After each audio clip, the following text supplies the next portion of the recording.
여러분, 살면서 한 번쯤은 이런 생각 해보셨을 거예요. 나 과연 좋은 사람일까? 오늘 이야기는 바로 이 질문에서 시작합니다. 이게 사실은요, 수천 년 동안 철학자들이 머리 싸매고 고민했던 주제거든요. 그리고 이 문제에 대해서 정말 완전히 다른 두 가지 해답을 내놓은 두 거장이 있습니다.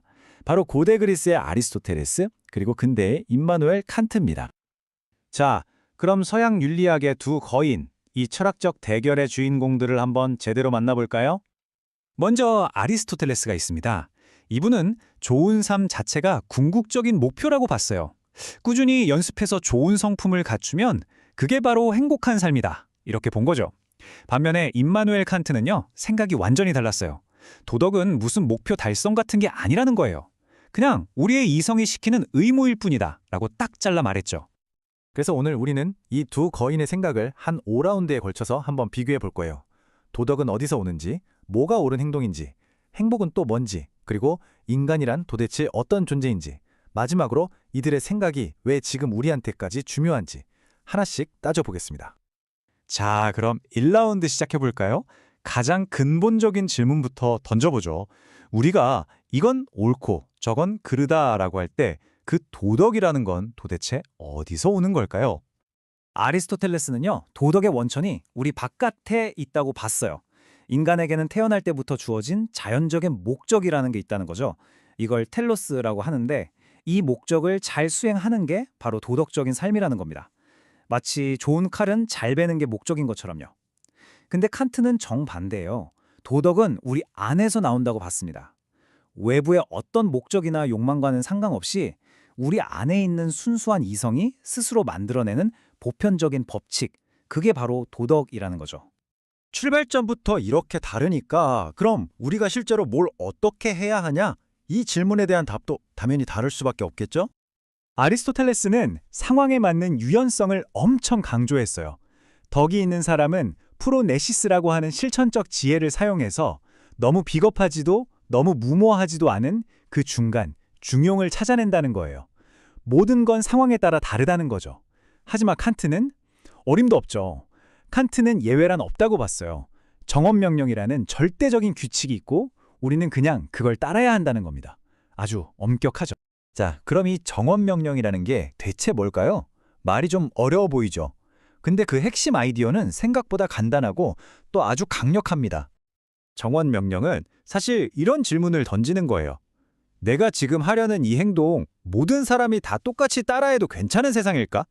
만약 모두가 그렇게 행동했을 때 세상이 엉망진창이 된다면 그건 절대 해선 안 될 행동이라는 거죠. 아주 간단한 테스트죠? 자, 이제 3라운드입니다. 여기서 두 철학자의 생각이 정말 극명하게 갈리는데요. 바로 행복에 대한 문제입니다. 도덕적인 삶에서 행복은 과연 목표일까요? 아니면 그냥 따라오는 결과일까요? 이 지점에서 두 사람의 길이 정말 완전히 갈라집니다. 아리스토텔레스한테 도덕적인 삶은요, 그 자체가 행복한 삶이에요. 에우다이모니아라고 하는 진정한 성취감을 얻는 길이죠. 둘은 뗄래야 뗄 수 없는 관계인 거예요. 하지만 칸트는요, 행복과 도덕은 완전히 별개라고 봤습니다. 옳은 일을 하다가 불행해질 수도 있죠. 근데 그건 상관없다는 거예요. 왜냐? 도덕은 행복하기 위해서 하는 게 아니라 그냥 그게 우리의 의무이기 때문이라는 겁니다. 이 논쟁을 파고들다 보면 결국 더 근본적인 질문에 도달하게 됩니다. 4라운드의 주제죠. 인간이란 도대체 어떤 존재인가? 두 사람의 윤리학은 바로 이 인간관 위에 세워져 있거든요. 자, 핵심은 이겁니다. 아리스토텔레스는 우리를 사회적 동물로 봤어요. 공동체, 즉 폴리스 안에서 다른 사람들과 어울리고 교육받고 좋은 습관을 들이면서 성장하는 존재라는 거죠. 혼자서는 좋은 사람이 될 수 없다는 거예요. 반면에 칸트는 우리를 철저히 이성적인 개인으로 봅니다.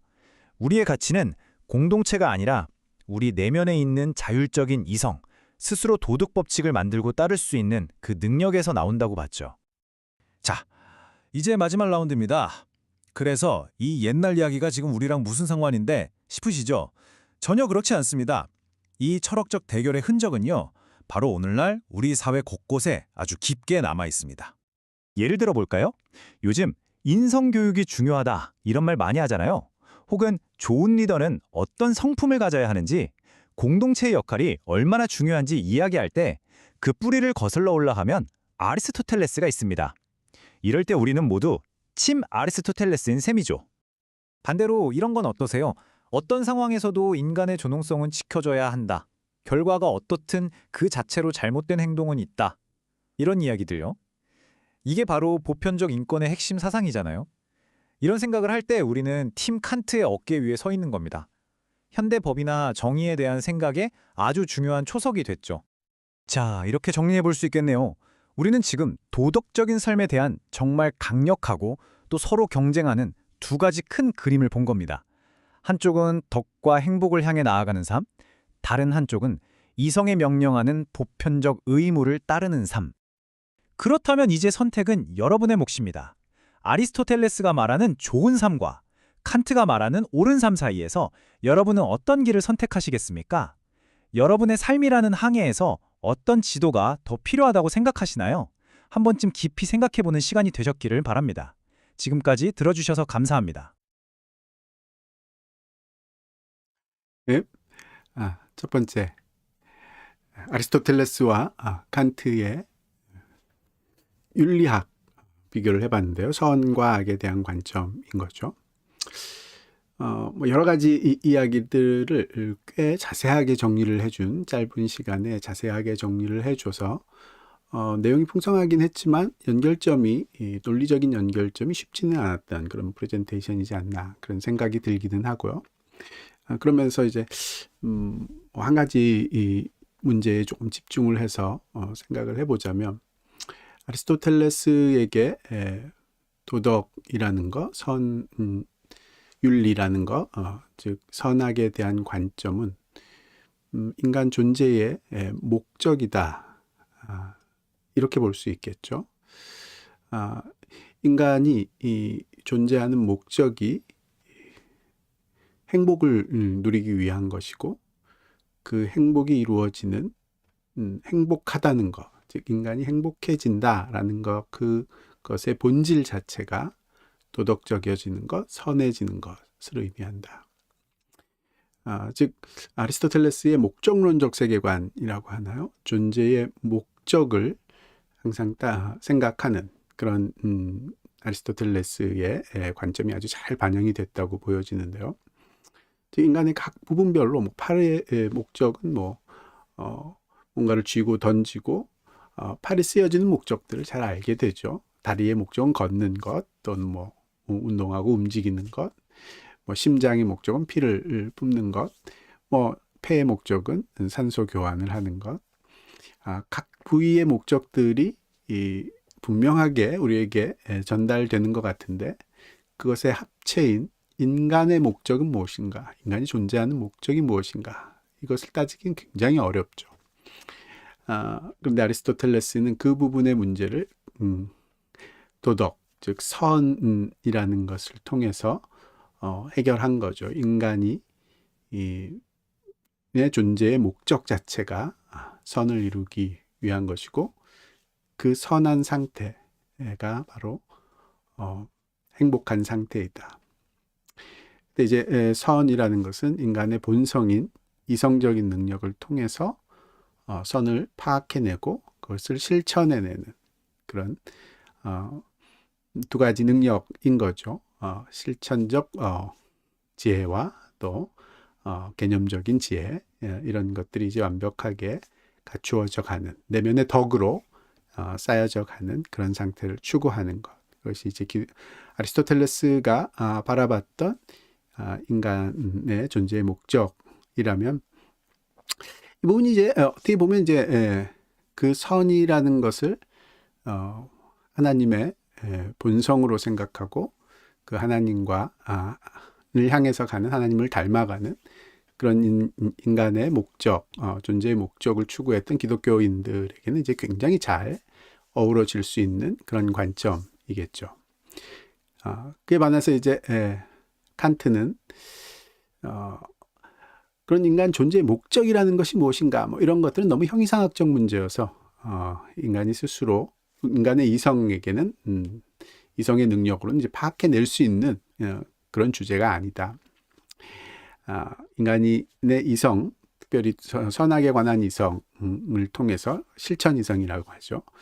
할 수 있는 것은 모든 사람들이 다 같이 지켜야만 되는 그런 정엄명령, 반드시 인간이라면